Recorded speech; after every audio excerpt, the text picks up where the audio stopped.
जो कि शिखा की 7 साल की बेटी है। शिखा उसके कमरे में जाती है और दरवाजा बंद कर लेती है। सास को लगता है कि शायद शिखा आन्या को प्यार से समझाएगी, लेकिन कुछ देर बाद दादी, दादी बचा लो, मुझे मार रही है मम्मी। पीछे से शिखा आती है। पढ़ाई नहीं करोगी तो क्या करोगी?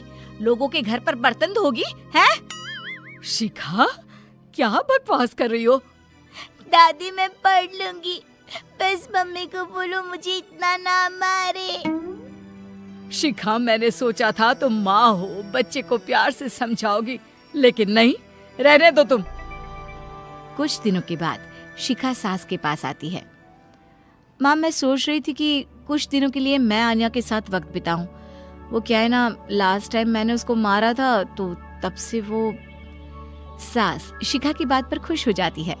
हाँ हाँ, और क्या, बेटी है तुम्हारी, तुम नहीं समझोगी तो कौन समझेगा। शिखा आन्या के कमरे में जाती है कि तभी उसका फोन आ जाता है। आन्या, मेरा एक फोन आया है, मैं बाद में बात करती हूँ। आन्या बाहर दादी के पास आ जाती है। बेटा, माँ तुम्हारे साथ कुछ वक्त बिताना चाहती है, तू उसे वक्त देना। हाँ दादी, आप भी चलिए ना, मुझे बहुत डर लगता है। अरे नहीं बेटा, अपनी माँ से कैसे डरना है, जाओ जाओ बेटा। आन्या कमरे में जाती है जहाँ माँ फोन पर बात करके फोन रख ही रही होती है कि माँ मुझे फोन दो ना, मैं गेम खेलूंगी। नहीं, मुझे पहले तुमसे बात करनी है। माँ, बातें करते करते भी तो गेम खेल सकती हूँ ना। लेकिन जैसे ही वो माँ का फोन लेती है, उसके हाथ से फोन गिरकर टूट जाता है। ये क्या किया बेवकूफ, बेकार लड़की, कुछ नहीं आता तुमको, तुम्हें तो मैं हॉस्टल में ही रख दूंगी। और फिर वो आन्या पर चिल्लाती हुई बाहर आ जाती है। सास देखती है कि जो शिखा आज बेटी से बात करने को कह रही थी, वो उस पर चिल्लाकर कमरे से बाहर आ रही है। अरे क्या हो गया शिखा, तुम तो उससे बात करने गई थी ना। माँ, ये लड़की ना किसी काम की नहीं है।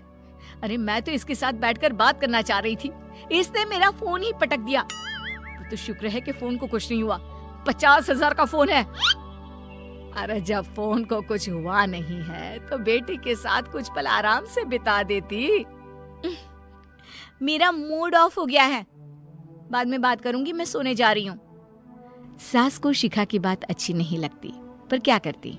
बहू को बेटी की तरह समझने वाली सास सोचती है कि सारा दिन काम करके ये भी थक जाती होगी, वो बेटा बनकर घर की देखभाल कर रही है, तो क्या मैं उसके बच्चों का ख्याल नहीं रख सकती? मैं ही जाकर आन्या से बात कर लेती हूँ। दादी आन्या के पास आती है। वो कोने में बैठकर रो रही थी।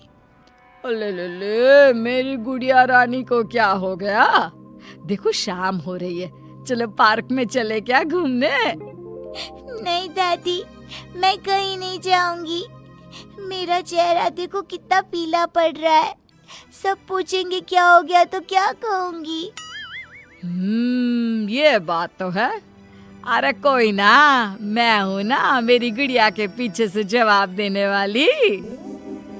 दादी और पोती पार्क में खेलने जाते हैं, जहाँ एक बच्चा कहता है, अरे आन्या क्या हो गया, क्यों रो रही थी?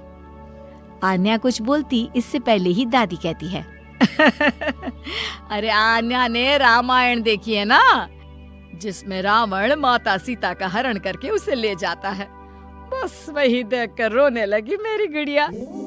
हरण क्या होता है आन्या की दादी? आन्या की दादी क्या होता है? दादी तो दादी होती है ना। वैसे हरण का मतलब होता है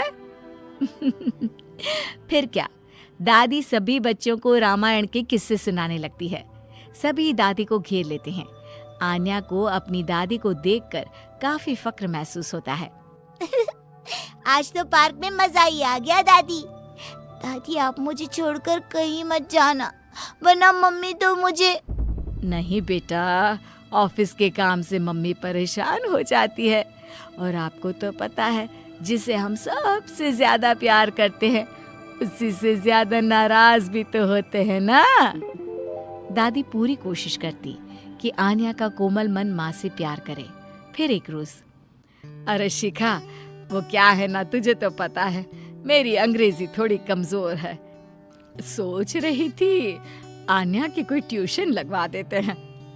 क्यों, क्या हो गया? वैसे तो मैं ही पढ़ा देती, पर अभी छोटी सी तो क्लास है, समझा दूंगी उसे मैं। देख शिखा, माँ पढ़ाए इससे अच्छा तो कुछ हो ही नहीं सकता, लेकिन तेरे पास वक्त की कमी है ना। नहीं माँ, मैं अभी फ्री हूँ, पढ़ा देती हूँ। शिखा आन्या के पास बैठ जाती है।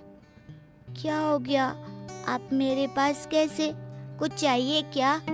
अरे कुछ नहीं, इंग्लिश की बुक निकालो, मैं पढ़ाती हूँ।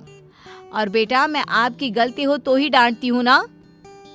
आन्या डर कर किताब निकालती है। अरे डर क्यों रही हो, हाँ? कोई भूत नहीं हूँ मैं। आन्या शिखा को पढ़ाने बैठती है। ये पहली बार था जो शिखा आन्या को पढ़ा रही थी कि अचानक शिखा जोर जोर से चिल्लाने लगती है। ये नहीं आता, इतना आसान है ये, दिमाग में तो गोबर भरा है, हमारे पूरे पैसे बर्बाद कर रही हो। हम लोग कमा रहे हैं कि तुम कुछ बन जाओ, लेकिन नहीं, मजाल है कि पढ़ ले ढंग से। माँ मुझे ये नहीं आता, तभी तो दादी से कहा था कि किसी को बोलो मुझे पढ़ा दे। अरे वाह जी वाह, तमीज देखो, कितनी जबान चल रही है तेरी। मन तो कर रहा है कि एक थप्पड़ जड़ दूं। आन्या माँ की डांट सुनकर जोर जोर से रोने लगती है।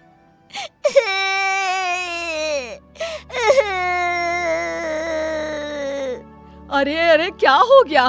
क्या हुआ शिखा? तुम क्यों उस मासूम बच्ची पर चिल्लाती रहती हो? अब बस बहुत हो गया तुम्हारा। यही है वो कारण जिस वजह से वो बिगड़ रही है। उसके सामने आप मुझे डांट रही है। अब शिखा सास पर भी चिल्लाने लगती है। तभी शिखा के सामने आन्या हाथ जोड़कर खड़ी हो जाती है। माँ मुझे माफ कर दो, लेकिन मेरी गलती की सजा दादी को ना दो। उस दिन फोन मेरे हाथ से छूट गया था, गलती से। पहले दिन भी आपने मुझे मारा। आपने तो मुझे कभी पढ़ाया नहीं, आज पहली बार आई तो भी मुझे डांटने लगी।